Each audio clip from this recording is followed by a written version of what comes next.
მისია შენი მოწოდება არის და ამიტომ ძნელი მისახვედრი არ იყო ამ მხრივ რომ ეს ჩემი არა მხოლოდ სამსახური არამედ ჩემი საყვარელი პროფესიაა. არსებობს თუ არა აბსოლუტური ობიექტურობა? ობიექტურობა იდეაში არსებობს ალბათ აბსოლუტური ობიექტურობა, მაგრამ რეალურ ცხოვრებაში ალბათ ნაკლებად მისაღწევია. თუმცა უნდა ვეცადოთ, რომ ვიყოთ ობიექტური. თქვენ გულისხმობთ ჩემს პროფესიას ამ შემთხვევაში. ჩვენ უნდა ვეცადოთ ჟურნალისტები, რომ მაქსიმალურად ობიექტურად ავსახოთ ფაქტი თუ მოვლენა. ჟურნალისტიკის მთავარი დანიშნულება სწორედ ეს არის, რომ ჩვენ საზოგადოებისთვის მნიშვნელოვანი ინფორმაცია მივაწოდოთ ხალხს.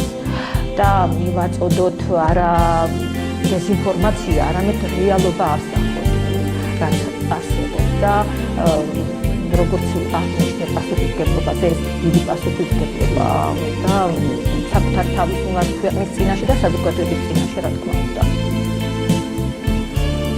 ზია რომელ თემაზე ქონდა ყველაზე რთული შიდა ბრძოლა მასალის მომზადების?